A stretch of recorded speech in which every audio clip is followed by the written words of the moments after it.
साथ ज्वाइन कर चुके हैं। बहुत बहुत शुक्रिया सर, थैंक यू, जय हिंद। शुक्रिया सर। सर राजन जम्बाल सर, शी जिनपिंग 2019 के बाद पहली बार भारत के दौरे पर आ सकते हैं। आएंगे नहीं आएंगे कंफर्म नहीं, लेकिन ब्रिक्स की समिट है तो हम उम्मीद कर रहे हैं कि वो भारत के दौरे पर आ सकते हैं। काफी कोशिशें हो रही हैं भारत चीन के रिश्ते पटरी पर आए, लेकिन गलवान में हिंसा। लेकिन अब जो खबर आ रही थी वो ये कि LAC पर J-20 की तैनाती चीन की तरफ से, और एक्सपर्ट्स का कहना है कि एक लंबी प्लानिंग का हिस्सा चीन का है। तो क्या मायने उनकी विजिट रखती है सर? देखिए, पहले आपने J-20 की तैनाती की बात करी जी। मैं यहाँ आपको सबसे पहले ये क्लेरिफाई कर दूं कि चीन के पास जहां तक एयर पावर है एक मेजर डिसएडवांटेज है। मेजर डिसएडवांटेज क्या है? जिन इलाकों की बात करी आपने, डोकलम वगैरह, बेस हाइट 15,000 फुट से ऊपर है। बेस हाइट यानी कि एयरफील्ड जिस हाइट में है, तिब्बत की एवरेज हाइट 16,000 15,000 फीट है। नॉट टेक ऑफ वेट वहां बहुत कम हो जाता है, बहुत कम हो जाता है विजा विज हमारे एयरफील्ड जो नीचे जोरहट उन इलाकों में है जहां ऑलमोस्ट सी लेवल है, जहां से टेक ऑफ वेट ज्यादा है। तो एक इनहेरेंट डिसएडवांटेज है। अगर उनको नीचे से टेक ऑफ करना है तो उनको बहुत दूर से टेक ऑफ करना पड़ता है, तिब्बत प्लेटो से हट के अपने कोस्टल रीजन्स की तरफ, और वहां से फिर रेंज कम हो जाती है, मतलब नेचुरली। सो दोनों तरफ उनके लिए एयरफोर्स में एक बड़ा डिसएडवांटेज है। तो ये J-20 की जो एडवांस तैयारी हो रही है, इससे हमें कोई ज्यादा चिंता की बात नहीं है, बिकॉज हमको भी पता है, उनको भी पता है कि ये एक डिसएडवांटेज जोग्राफिकल उनके पास है। दूसरी बात, देखिए दो चीजें होती हैं, इरादा और कैपेबिलिटी। इंटेंशन कभी भी बदली की जा सकती है, कैपेबिलिटी बनाने में वक्त लगता है। इस वक्त दोनों देश अपनी कैपेबिलिटी बना रहे हैं। अगर चाइना भी अपने J-10 के बाद J-20 के बाद J-35 बना रहा है और दूसरी चीजें कर रहा है, तो भारत भी यहाँ ना सिर्फ इंफ्रास्ट्रक्चर डेवलपमेंट, मतलब रोड में, जिसमें हम पिछले 50 साल से इतना पीछे रह गए थे कि पिछले 10 साल में अभी जाके हम कुछ नजदीक पे पहुंचे हैं, कि जिस प्रकार उन्होंने बॉर्डर एरिया में इंफ्रास्ट्रक्चर डेवलपमेंट करी थी, रोड्स, कम्युनिकेशन, हम अभी नजदीक पे पहुंचे हैं। और हमने भी अभी लाइट टैंक, जोरावर वगैरह ये सारे डेवलप कर लिए। सो ये सारा कैपेबिलिटी बिल्डिंग का है। तो बिल्कुल सही जा रहे हैं कि कैपेबिलिटी बिल्डिंग की तरफ जा रहे हैं। Overall in the long run China Bharat को प्रतिद्वंदी मानता है। भारत को भी पता है कि लॉन्ग रन में हम प्रतिद्वंदी रहेंगे, but in the medium and short run अगर कुछ इलाकों में कोऑपरेशन हो सकती है उसमें होगी। मेरे को कोई बड़ी बात नहीं लगेगी कि शी जिनपिंग आए नई दिल्ली में, वार्ता करें हमारे प्रधानमंत्री से, और बाकी उनके जो आएंगे ऑफिशियल वो करें, तो उसमें कोई नई बात नहीं है। डिप्लोमेसी और ये चीजें साथ में चलती है। ठीक है, लेकिन सीमा पर तनाव और व्यापार दोनों एक साथ नहीं हो सकते हैं। मैं लौट के आता हूं सर, एक बड़ी खबर है, उसके बाद मैं आपके पास आऊंगा। जल्दी से बड़ी खबर प्ले करिए, फिर एक्सपर्ट्स के पास लौटेंगे। मोरक्को स्पेन सीमा पर मची अफरा तफरी। स्पेन की सेना के एक्शन में 18 की मौत भी हुई है। स्पेन ने सीमा पर उतार दिए सैनिक और टैंक। इस वक्त की बड़ी खबर, मोरक्को स्पेन सीमा पर अफरा तफरी मची हुई है। स्पेन में घुसने पहुंचे 49,000 अवैध प्रवासी।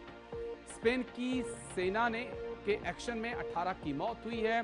स्पेन ने सीमा पर सैनिकों टैंकों को उतारा है। मोरक्को स्पेन सीमा पर मची है अफरा तफरी। स्पेन में घुसने पहुंचे 49,000 अवैध प्रवासी। स्पेन की सेना के एक्शन में 18 की मौत। अलग अलग तस्वीरें हमारे पास हैं, उनको जरूर प्ले करिएगा, लेकिन पहले ग्राफिक्स एक बार प्ले कर दीजिए। वो दिखाना जरूरी है कि आखिरकार हुआ क्या है स्पेन में।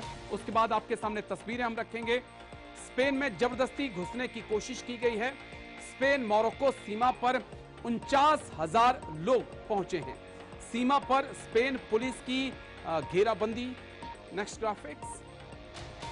अभी तक 18 लोगों की मौत हुई है, 100 से ज्यादा सैनिक घायल हुए हैं। मोरक्को से तैरकर स्पेन तक पहुंचे ये लोग, एक नहीं दो नहीं, आंकड़ा 50,000 के आसपास का दिया जा रहा है। वो तस्वीरें भी हम आपको दिखाएंगे। स्पेन में क्यों उमड़ी प्रवासियों की भीड़, ये सबसे बड़ा सवाल है जिसका जवाब हमने तलाशा कि आखिरकार हुआ क्या, क्यों एकदम से 40 से 50 हजार लोग स्पेन पहुंचने में जुट गए। इसके दो कारण हैं। 5 लाख अवैध प्रवासियों को रेगुलेट करना था। ये खबर फैलाई गई कि 50,000 प्रवासियों को, 5 लाख अवैध प्रवासियों को अब रेगुलेट किया जाएगा स्पेन में, और इस अफवाह को फैलाया गया। और उसके बाद सरकार का कहना है कि यह अफवाह नहीं, सुप्रीम कोर्ट इसके लिए जिम्मेदार है। कैसे?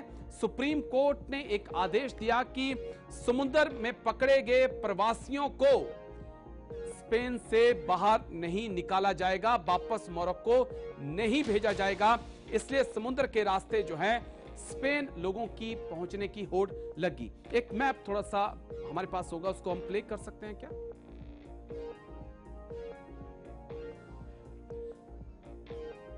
लूप में एक मैप होगा।